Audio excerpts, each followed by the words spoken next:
Okay, look, you guys are gonna see a brand new side of me when this show comes out. Welcome or welcome back to the channel. My name's Alyssa, and today we have a new crumb of information from Legend of Vox Machina Season 4. Now, I'm gonna be so real with you. Half the reason I created this channel was so that I could talk with more people about Critical Role. I love Critical Role so much. If you ask anybody in my life what I've been obsessed with for the past 6 years, it's Critical Role. I've watched all of their campaigns. I've, of course, watched the animated shows. I wasn't set up in time to react to Mighty Nine, unfortunately, but you best believe I'll be there day one for Season 2. And, of course, for Legend of Vox Machina Season 4. I was actually lucky enough to be in the room the last time we got any information about Legend of Vox Machina at New York Comic Con, and that's where they announced Wayne Brady would be voicing Taryon Darrington, which is insane. Now, I did click away as soon as I could. When I saw that there was a new teaser, I did see that it's coming out June 3rd, which, so glad we have a date, but I'm also so sad that we have to wait that long. Hopefully time will go quickly. Hopefully.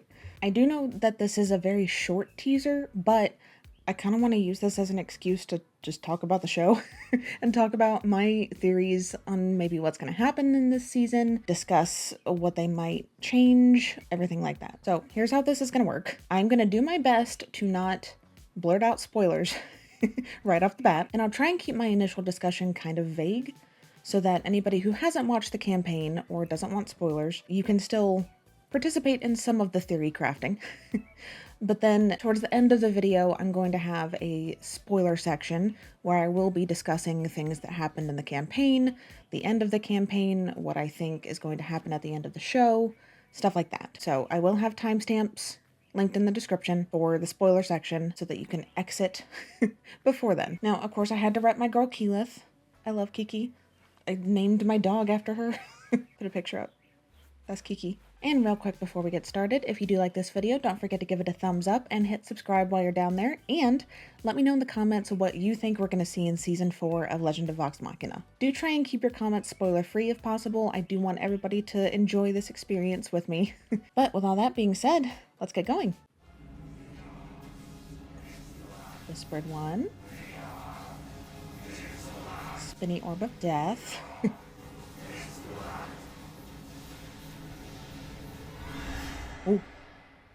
Oh. Oh, that image just stuck there, didn't it? Oh, that's actually not the Whispered One. Okay, I'm so excited. Okay, so I think this is essentially the same thing we saw at the end of Season 3. Here's what's interesting. I initially thought this was the Whispered One, but it's not because there's hair. What we saw at the end of Season 3 was people trying to do a ritual to bring back the Whispered One. Now, I do have a theory on who this might be, but it also could be somebody entirely new that I'm not thinking of. I can't believe we have to wait that long. Wait, what was that? Yeah, so it goes from the hands to a different background. Oh, yeah, that's the Whispered One. That right there. Oh boy, that's a scary looking dude. Don't like that. Never did. It almost looks like he's coming out of the spinny orb of death, and so like somebody has their hands wrapped around it. Or his skull? I don't know. Oh, that's... wow. I don't know if this shows up well, but it's like the image stays burned into the blackness for a second before it goes away, and that's really cool and also very creepy. Okay, so we also have a new still. Huh? Vex and Keyleth riding Trinket. Oh, and it looks like Vex has a new outfit, which I will talk about in a little bit. Oh, it looks like... oh, it looks like he's chasing pastries. Oh, I think I know what that means. Also, this is very Golden Threads of Fate coded. It looks too light for a temple to the Raven Queen. The background kind of looks like Whitestone. It could be a different city, but it kind of looks like Whitestone. I don't know if this would be a temple to the Everlight, but I also have one more theory about what it could be, and I'll talk about that in a bit. All right, so where we left off with Season 3, the party had kind of split up a little bit. Vex and Percy were going back to Whitestone. Keyleth left to go on her Aramente, and Vax was going to go with her. Pike and Grog were going to do their own thing, and Scanlan was leaving with Kaylee to go travel and find himself. But then, of course, at the very, very end, we see that there's a group of people still trying to summon the Whispered One with the same kind of spinny orb of death that was underneath Whitestone. Now, the bit of background that we saw behind the orb after the hands were holding it, that looked very similar to the ziggurat beneath Whitestone. Just saying. I am really interested to see how they're going to go forward, having done Scanlan's exit differently than they did in the campaign. Now, obviously, they're still going to have Terry come in, which I'm so excited for. I actually thought they were going to cut Terry completely, but I'm so glad that they're not, because I really love Terry. I know the season's already done and everything, so, you know, nothing's gonna change. But here's my wishful thinking. The one thing that I really, really want in this season is the flashcards. And if you know, you know. If you don't know, just wait until after the season comes out, just in case. But then Google Critical Role Campaign 1 flashcards. It is one of the funniest moments of the entire campaign. Now, they might not do that. Obviously, it might not adapt well to animation. It might not make sense within the context of the show, but I'm still gonna be optimistic and have wishful thinking. The two members of Vox Machina, Jumbo and Lady Everlight. We have names. And what we also saw at the end of season 3 was Vax noticing something not very pleasant on his body. I am really interested to see kind of what direction they're going to take with him. I hope they'll show us some of what they get up to in this time that they're split up. It's not a spoiler to say. In the campaign, we don't really get to see that. There is some stuff that kind of happened between the players off screen, and then when they come back, they talk about it, but we don't actually really get to see it. And that is what I've loved so much about the animated shows, is that they're able to show everything that wasn't at the table, both with Vox Machina and Mighty Nine. Alright, so the time has now come for the spoiler section. If you have not seen Campaign 1 and you don't want to be spoiled for anything that may or may not happen in the animated show, please leave. I love you, but please go. Don't forget to give this video a like on your way out. This is your final warning, alright? If you don't want to get spoiled, this includes my husband. I love you. You need to stop watching now. My husband has not seen the campaigns, but I did make him watch the animated shows with me, and he likes them quite a bit. Alright. Giant spoiler warning over. Now it's the rest of us critters. Okay, so we know that we've got 2 more seasons, right? We got season 4 and then season 5. We know that certain things are not going to happen this season because they happen at the very end, but I'm very curious to see where they're going to leave off with this season. Now, my memory of the timeline of Campaign 1, especially this section of it, is not the strongest, so I will try and fact check myself on the order of events. But we also know that they tend to play with the order of events quite a bit in this show. You know, weave stuff in and out that didn't happen the way it did in the campaign. You know, they add new stuff. They're also not afraid to kill NPCs that did not die in the campaign. Yeah, still sad about that. But just a few of my thoughts. Vex got her dragon armor. I love that so much. I do wonder if we're gonna see her hanging out with Terry as he enchants it. I wonder how they're gonna do his class, because obviously Dodie's there, so he is an artificer of some sort, but I wonder if he's also going to enchant the armor for her, or if they're gonna just do away with that entirely. But it looks absolutely fabulous on her, because of course it would.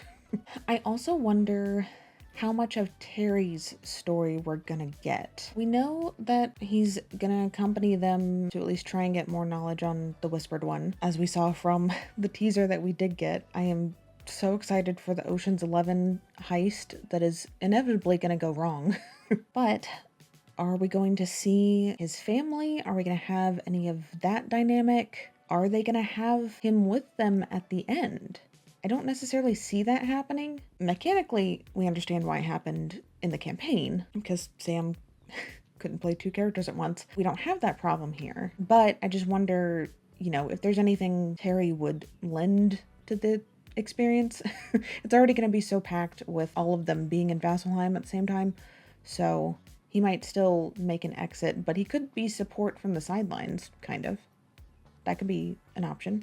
Now, the very big thing, will we see Vax get disintegrated this season? Are they going to end with that? Because if they do, well, look, we all know the next 2 seasons are going to just emotionally destroy us. That's just a fact. So another thing I think we're going to see is Keyleth on her Aramente, because I don't think they're going to have Vax die to the Kraken during the water trial. I just don't think it'll be exactly the same. I think they'll also want to set up a decently important plot point for much, much later on.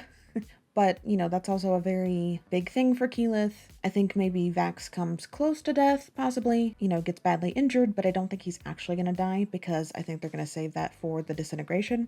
If they just leave it there without having anything that comes immediately after, I'm going to be so upset. Honestly, I might just be more upset for the people who haven't seen the campaign because they don't know. But even knowing, it's not great. It's not a fun, happy ending. Now, another thing I can actually see happening in terms of Keyleth's Aramente is actually having the water trial happen while Keyleth and Vax are separated from the group. I can very much see that happening. I still don't think Vax is going to die there, but that would be interesting. If that happens, then there's maybe no flashcards, but maybe they could find another place with flashcards. Now, things that I think we're not getting, I don't think they're going to do Pike's family arc. They could, but I just don't see it being essential to the season. No offense, Pike. And so I don't think we're gonna get Keyfish. I don't see how that could make sense in the animation. Another thing I wanted to talk about was the still that they released. It looks like they're bursting into either a temple for the Everlight or they're bursting into the Slayer's cake. Pike's bakery. Or really, it's Pike, Vex, and Terry's bakery. I am gonna be so excited if we actually see them opening the bakery together. It's gonna be so adorable. And, you know, are we gonna see Vex and Percy get married in secret? Because they kept that one real close to the chest for a bit in the campaign.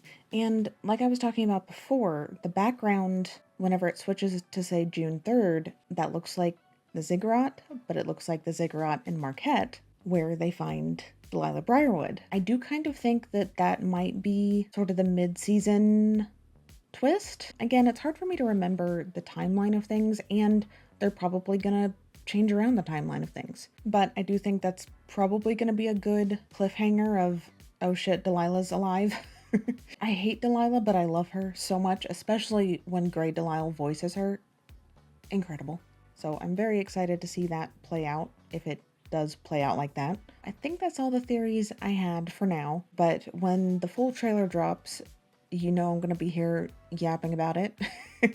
Hopefully it'll drop soon. I think they're going to be doing a panel at Emerald City Comic Con this weekend, so if it comes out, I will be back to talk about it.